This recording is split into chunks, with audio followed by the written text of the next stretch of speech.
All right. Hello and welcome back to another episode in the Denim Throws network.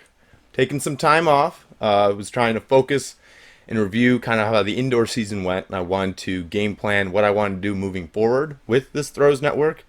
And I'm happy to say that, well, it's gaining traction. You guys are enjoying it, and phase one of this operation is complete. I gained a very loyal group of followers, and that's what I wanted to do to start off. Test out some content, make some videos, see what you guys liked, so that moving forward, I can start getting more followers and actually gaining traction to this channel so that it can continue to grow and continue to grow the sport in popularity. Because the whole reason behind me making this channel was to try and bring some attraction to the throws. As we know, in the throwing community, we're kind of forgotten in track and field. And, well, to be honest, I'm sick of it. And I started this whole thing mostly to talk about you all and to get as much support in the throws as possible. We've got the loyal following. Now it's time to actually gain some support. I'm excited moving forward to start posting a lot more regularly, a lot more frequently, a lot more interaction with you guys on Instagram and on YouTube, as well as continue talking about what's going on in the NCAA, because it has been insane. So before we move on to the outdoor season, which has already kind of started, let's wrap up indoor. This indoor season has been like no other. Records have been broken left and right, places you don't even realize, and it has just been really special. And so I'm very excited to talk about it. I've had some time to think about it, look it over. You all have had time to process it, so let's dig into it. I'm your host, Denim Cowboy, and welcome to the Denim Throws Network. To start things off, I want to congratulate our 4 champions of the indoor season: Bobby Colantonio in the weight throw, Turner Washington in the shot put, Jorinde van Klinken for the women's shot put, and Shey Taiwo in the women's weight. It has been an incredible NCAA kind of viewing because we weren't really able to watch it, which is a huge bummer. But 2022 has been an incredible season, so let's start things off in the men's weight throw and recap what happened at NCAAs. Our top 3 at NCAAs was Bobby Colantonio, Jake Wicke, and Gabriel Odoldipe from Texas Tech, Bobby Colantonio from Alabama, and Jake Wicke from Kent State. The winning throw by Bobby Colantonio was 23.60. Now, if we look at trends in the NCAA, we'll see that Bobby's throw would have made him the champion from the past 10 years in 2011, 2012, 2013, 2014, and he would have tied in 2016. And he also would have won 2017. We've been on a 3-year trend of our champion throwing 24 meters, but Bobby's throw of 23.60 still is very impressive, and of course was enough to win him the 2022 indoor title. Things to break down in the weight throw is actually what it took to become an All-American, what the 8th place mark was. 8th place this year was 22.08. That actually shatters the 8th place record. The previous record to become an All-American in the weight throw was 21.86, set back in 2021. Of course, our 8th place All-American was Tyler Lainu from Iowa. He was able to edge out Trey Knight on actually his last throw, so congratulations on being clutch. Another interesting thing to point out that continues on the trend line in the throws is what 16th was, what it took to get in and what it took to place. This year, 16th to get into NCAAs for the men's weight throw was 21.91. This also shattered all NCAA previous records of what it took to become an All-American.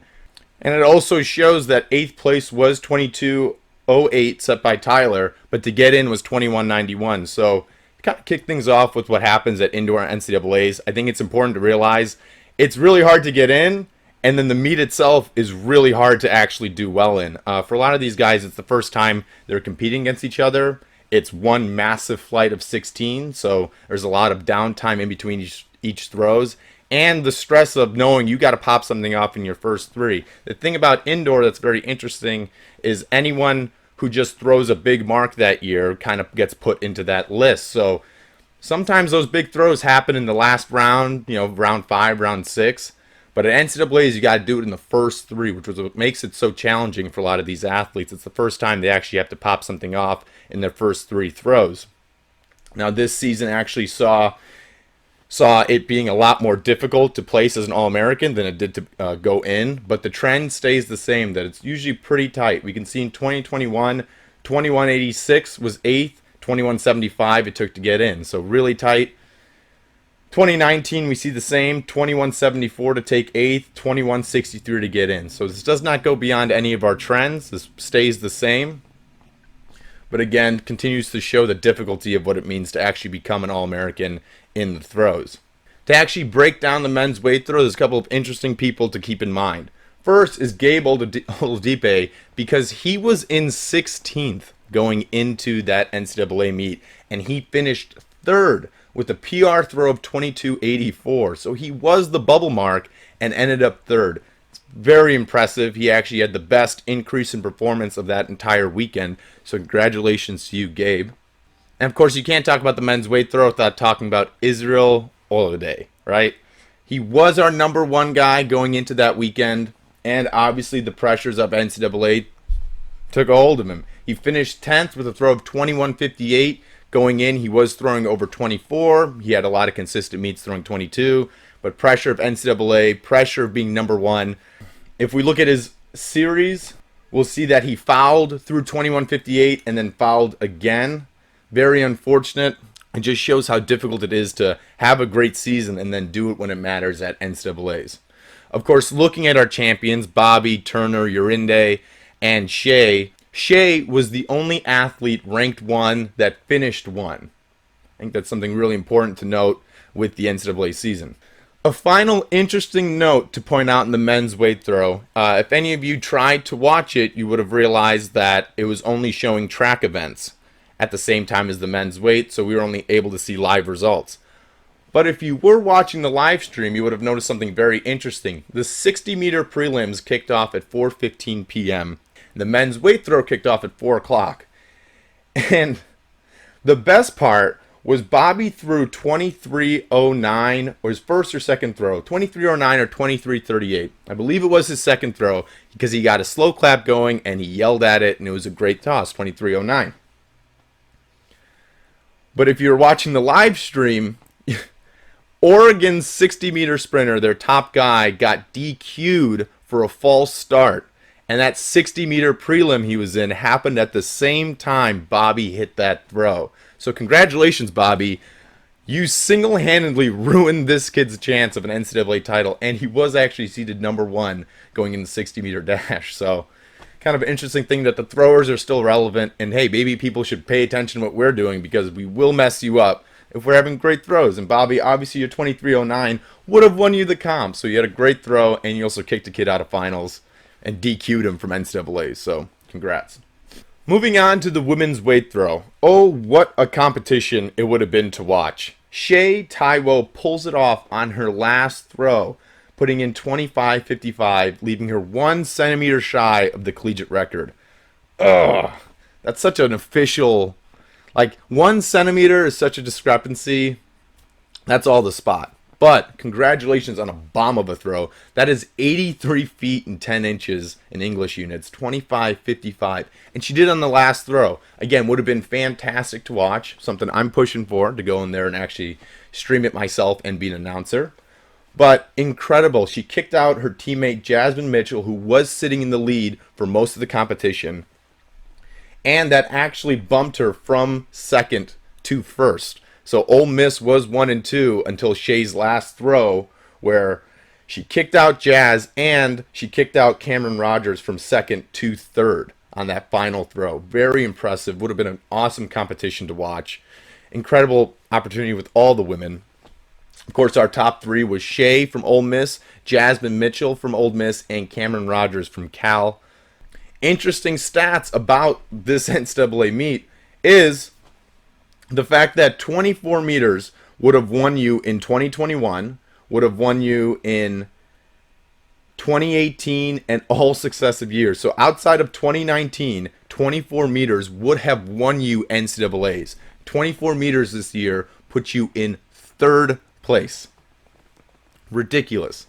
Also, what was insane was how many women waited until their last throw to actually get a PR or their best mark. We had Alyssa Wilson, who finished 6th, did it on her last throw of 22.84. We had Rachel Tanzico of Notre Dame. In the second round, she hit her season best of 23.06. Cameron Rogers in the 6th round hit her PR at 24.06. Jasmine Mitchell hit a PR in the 3rd round at 24.94. And of course, Shey's final throw of 25.55. These women were definitely primed up to compete well at NCAAs, and it showed what would have been an amazing competition to watch. 8th place this year in the women's weight throw was 22.63, set by Maddie Malone.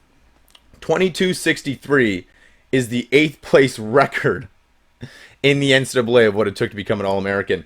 22.63 would have won you NCAAs in 2014. 2014's champion was 22.15. 8th place in 2022 was 22.63. That's just incredible by these women being able to compete at such a high level. It's such a historic year. In the women's weight, we saw 16th place, the entry mark for 16th place being Tara Simpson-Sullivan from Rice with a throw of 22.15. 22.15 is also the NCAA record to even go to NCAAs. As I mentioned, 22.15 would have tied and won in 2014, and that's just what it took to go. Moving on to the men's shot put, our champion being Turner Washington. Turner hit a season best in round 3 of 21.65. Now, of course, Turner does hold the collegiate record in the event. He came close to breaking it. He did hit a season's best, but incredible because our second place runner-up was Trip Pippery, who hit 21.58 on his last throw. And I can tell you for a fact, 21.58, 21.65, very close marks, and Tripp probably thought he had him on that last throw. Would have been a great thing to watch. Again, without a live stream, makes everything suck. But our top 3 in the shot put was Turner Washington from Arizona State, Tripp Pippery from Texas, and Jordan Geist from Arizona. Tripp's second place finish did help Texas secure a team title, which is also an incredible feat and just an awesome opportunity for them and their team. Congratulations, Tripp. Congratulations, Texas, on winning the team championship. But the men's shot put still had a lot of drama and a lot of things going on. For starters, John Meyer from LSU, the sophomore, threw 20.22 in the 3rd round. Now, he was already put in and seeded to go into finals, but John was actually sitting in 11th going into the competition, and he finished 5th with a PR throw of 20.22. Congratulations, John. You love seeing the underdog or someone underneath fight his way to the top and actually place and become an All-American. The other incredible performance was by C.J. Lasita from Princeton, who finished in 8th place with a throw of 19.75. He was the only glider in the competition, and he was able to go from 14th to 8th. Way to go, kid. Monster throw. Of course, that means 8th place was 19.75. Now, if we look at our trends for what 8th place usually is in the men's shot put, we'll see that 19.75 is the record for an All-American finish in the men's shot put. If we look closely to what it would have taken to win in previous years, 1975 would have been very competitive back in 2011, where the champion threw 1992. Otherwise, our champions have been throwing 21, low 21s to secure a victory outside of 2019, where it was 21.71. Which means Turner's mark would have won him every NCAA championships outside of one. Incredible to see just how the level of competition has changed throughout the years, considering it is continuing to rise every season, becoming more and more difficult to become an All-American, more and more difficult to even go, and more difficult to even win. If we also look at the trend of what it took to get in, this year it took 1957 by Nick Curtis from Iowa to get into the NCAA championships. 1957 smashes the 16th place record of what it takes to go in. Previous record being 1950, which you can say is close, but otherwise it was like 1930 to usually get in. So 1950 being the entry mark is damn impressive. And shows the trend that 1950 to get in, 1975 to become an All-American. Really close, and that just shows how difficult NCAA's is. But of course, we can't talk about the men's shot put without talking about our number one guy going into the weekend, who was Daniel MacArthur. D-Mac. Oh, hurts, man. I was rooting for you. The senior shot putter out of North Carolina, whose last season as an NCAA competitor, was not able to find his mark at NCAAs and actually fouled out of the meet. Very unfortunate. Again, shows a trend of coming in number one and not being able to do it. There's a lot of pressure with doing that.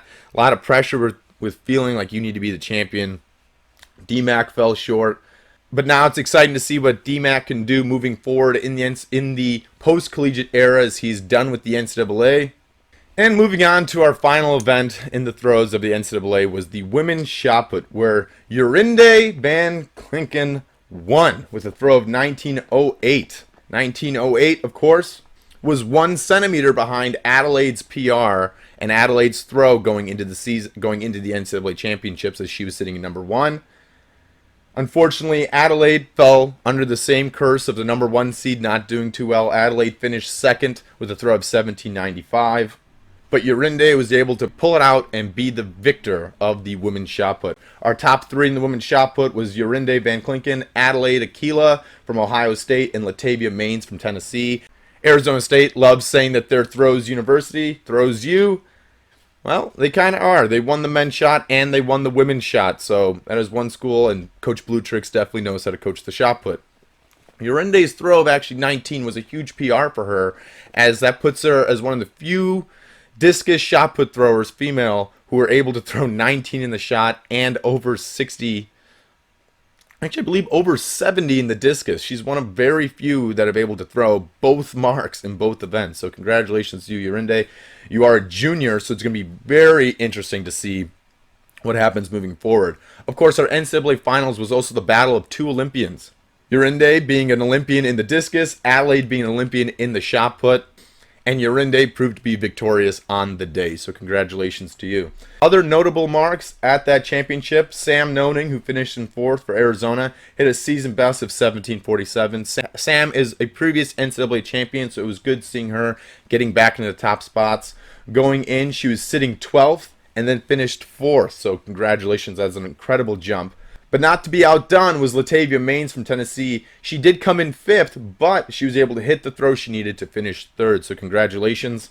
But I do give Sam the best mark of the NCAA, the best improvement, as she was 12th and finished 4th. Right behind her was Kayla Dove from Sam Houston. She is a freshman. I believe she had an indoor season, outdoor season last year, but with COVID, you know how it is. She hit a PR throw at 17:39. She came in 11th, finished 5th. Incredible performance. A lot of you ladies showed up at the end there, and that's just awesome to see, and shows the caliber of athletes heading into the championships and what preparation makes you successful going in. Otherwise, if we look at some stats, 8th place in the women's shot was 17:19. To get in was 17:10, so 9 centimeters harder to become an All-American than it is to get in. Trend stays the same. NCAA is a very difficult meet. But if we look at 8th place being 17:19, the record is 17:23, so not so shattering to become an All-American, but still that puts it at the 2nd most difficult comp all time to become an All-American. But if we look at what it took to get in, like I mentioned, 17:10 was the 16th place mark. It has never taken 17 meters to get in. That shows you how absolutely stacked the competition is. And if you look closely at the results, 17:15 was 9th and 17:47 was 4th. That is just over 30 centimeters, which is a foot. It's about this far of a distance from 9th to 4th. Incredible competition. It shows you the caliber of NCAAs and shows you what really is fun about the NCAA meet, that everyone is really throwing right on top of each other. That wraps up the recap of NCAA championships and how that kind of went down. So let's talk about some controversy. Let's talk about the other stuff that happened in the NCAA this season. For starters, talking about NCAAs, what happens if there's a tie to get in? Top 16 go, and we actually did witness a tie this year. In the women's shot put, 16th was a tie at 17:10. We had Ncaa Tulafano from Houston and Gretchen Hoekstra from BYU tie at 17:10. So what happens? What happens is they look at the next best mark and the next best throw for the athlete. New obviously had the better mark. That is why she went. Gretchen unfortunately did not have the next best mark, so she had to sit even though she had hit the 16th place mark.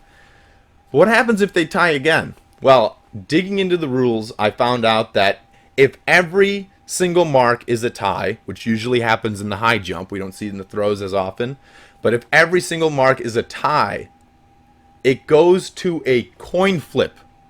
I'm not even kidding. If every mark ties going into NCAAs and you are tied for 16th, it is a coin flip to decide whether or not you're an All-American or you watch the competition from home.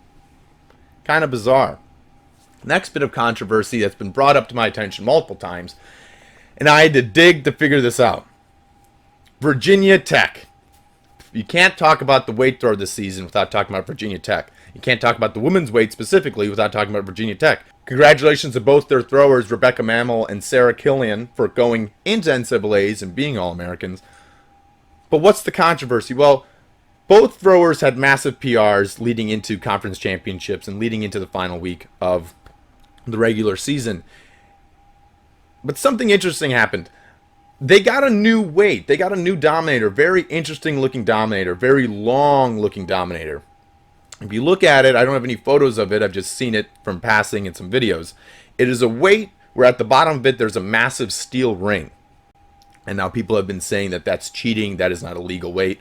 Well, I looked up the rules, and it's not. The only requirements for a weight are that it has to obviously measure in and weigh in. The harness of the weight needs to be connected completely, and the weight itself was connected completely in the middle. And the center of mass of the ball has to be a specific distance below the center of the ball itself. Now, having a massive ring weight at the bottom of the harness does not interfere with center of mass. So the weight is not cheating. It just shows technology in the weight and designing these implements have gotten a lot better. And that if you want to buy really expensive dominator weight, well, it can help you. Any sort of length you can gain from a change in center of mass will improve your throw. Virginia Tech took advantage of it, and I congratulate all your athletes for having a very incredible, successful season. The last bit of controversy is why was it so difficult this year? Now, we have had a trend of it becoming more and more difficult every season on getting into NCAAs. Each year it has been getting harder and harder to go 16th, harder and harder to go 8th. But this year we saw a much larger jump in both categories and not as much of a change on what it takes to win. Why is that? Well, with this COVID nonsense that kind of happened a few years ago, all the athletes got an extra year. And I was fortunate enough to be one of those athletes. I got my 6th year and competed well and did what I needed to. But why is it still so good? Well, now every athlete has another year. Back when we first got another year in 2020, we were kind of told really late. Our seasons had kind of ended, and we had to deal with a lot of COVID restrictions in our training. And we either had an indoor or an outdoor, and that was it. Now everyone has an extra year, which means for the next 3 years, there's going to be a lot of old people in the NCAA. The next 3 years in NCAA are probably going to be the most difficult ever seen in the competition. It's going to only get more and more impressive, more and more challenging to go to the championships in indoor or outdoor for every event because everyone's going to be in the competition even longer and competing even longer. We saw a record number of freshmen competing, and that leads to a lot of really tight throws. A lot of people are throwing right on top of each other per usual, but now on top of each other has gone up because everyone's a little bit older than what's normally seen at NCAAs. Freshmen this year could technically be juniors in college. Juniors in college, freshmen athletically. That's a 3-year difference, right? Any true freshman competing right now, good luck. Because you're going up against people who are a lot older than you and have been throwing the event longer. And I don't want to take away from those people because that's just how the rules work. But we just have to make do with what's going on. Everyone's getting better. That means you have to also get better. Training, recovery, and all that has gotten a lot more in-depth as the years have gone on, and a lot more research has been going in. People are taking advantage of it. I commend you. I commend you for sticking through it. And I hope you continue sticking through it and get your 6th year and continue competing in the NCAA. So that wraps up Indoor 2022. in the NCAA. Incredible overall. I can't stress that enough. Each and every one of you have done a fantastic job of competing, and I've loved following what's been going on in each of your guys' success throughout the season. But moving forward, what am I going to do? And I feel it's important to let you guys know, what is this? What am I doing? Why am I doing it? Because it's time to start actually building the Denim Throws Network into something. And so I want to become a little bit more personal with you guys. So I introduced myself as a Denim Cowboy every time. My name's actually Vlad Pavlenko. I was a former thrower at Iowa State, three-time All-American in the one time in the weight throw, two-time in the hammer. And I'm still competing today, still training post-collegiately, and I love the throws. I've been obsessed with them ever since I started throwing and have seen some solid success throughout my NCAA career.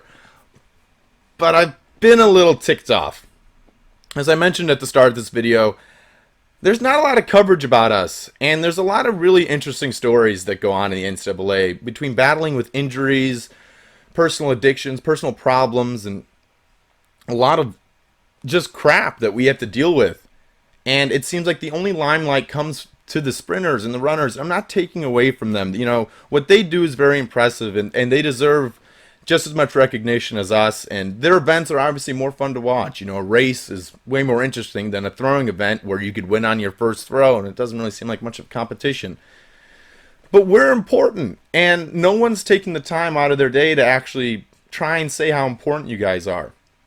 But I am, and I want to. And, you know, I've taken this time off to really think about what I wanted to do for you all and what I wanted to do to make you guys feel important. And so I think sharing my game plan to you guys is going to kind of lead to where the throwing community can go next. You know, they say if you want to change, you need to do it yourself. And that's what I'm going to do. I'm going to make this change myself. I'm going to bring attention to the sport. I want to get social media traction. And I want to start actually sponsoring athletes correctly.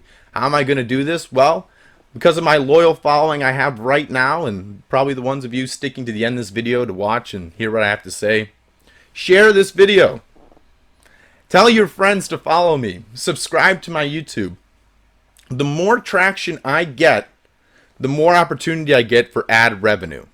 The more ad revenue I get, the more money goes into Denim Throws, but goes into the sport, right? Enough goes into the sport, I can correctly then sponsor some athletes that want to compete post-collegiately and actually give people a way to make money in this event. At the least, hopefully I can inspire some of you to throw post-collegiately. The more of us that exist outside of the NCAA to throw, the more money goes into this sport. The more of us that exist outside the NCAA to throw, the more traction we get in order to actually get any sort of sponsorship and get any sort of revenue. If enough of us are out there, that's a market and an opportunity to get more sales and more revenue. And I want to be that change. I want to get money for this sport. I want to give that money back to you. I want to give you guys awards because I want you guys to feel special. I did the Denim Awards leading into the NCAA championships. I had a lot of votes from you guys, and it was cool to see who the fan pick was for the regular season. Our champions in the men's weight throw, we had Israel beating Bobby. Women's weight, we had Shey. Men's shot put, DMAC won the regular season award. Women's shot put, Adelaide won the regular season award.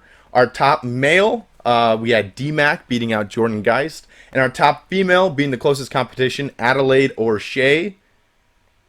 Shey was our champion in the women's all-around.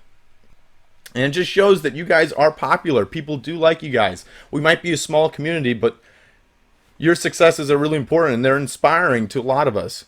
What is the Denim Awards? What can I do? Well, right now I'm not getting any money, so it's really hard for me to give you guys anything. But as soon as we get some ad revenue, well, I don't call it the Denim Throws Network for nothing. As soon as I get something, I'll send you guys some denim jackets. We can talk about that when I get some income. Make you guys some custom denim jackets, being DTN champions in the regular season. And I want to send that to you guys so you guys can actually feel special and important in the event. You know, because all I want to do is share to you guys my passion in the throws and give you guys the opportunity to feel as important as you truly are. I mean, Shey messages me about every week whenever I post about her, and she's just in awe about the appreciation, just that someone cares. I care. You know, it's incredible. You know, Shey, I can't believe you don't realize how important you are. I mean, you're the second best weight thrower of all time by a centimeter. You know, you're impressive. Everything you guys do is impressive, and I want to talk about it, and I want to share that. So moving forward, here's how the Denim Throws Network is going to work. On Sundays, I'm going to be posting a photograph picture of the top 10 in the East and the top 10 in the West for every event. Top 10 in the East, top 10 in the West, jab, disc, hammer, and shot put. That way, it can get equal representation of each event, and maybe I might do a top 10 in the NCAA total. Probably not. That's a lot of work that I'm not getting paid for yet. Top 10 of both will be updated on Sundays. On Monday, I will be doing a video recap of the weekend, trying to highlight people who aren't in the top 10 but are still having impressive throws and life-changing marks. Because when you do throw something big, it truly is life-changing. It makes you want to throw further on your career, and I want to talk about it, like I keep saying. So top 10 on Sunday. On Monday, video recapping the top 10, including any impressive marks that might be below the top 10. And then on Monday, I'm going to post a Q&A on my story. Any questions you guys want to ask me, any stats you guys want me to look up, or anything you guys just want me to talk about. On Thursday, I will answer those questions and just make it an open conversation between us to discuss what's going on in the throws. I don't want to just highlight number one every weekend. I want to talk about all you guys. And moving into outdoor, I feel like something really, really special is going to happen. Like I said, we're on the trend for the next 3 years to be just incredible, and I can't wait to watch it. As always, I've been your host of the Denim Cowboy. Thanks for watching, brother. Until next time, yeehaw, baby.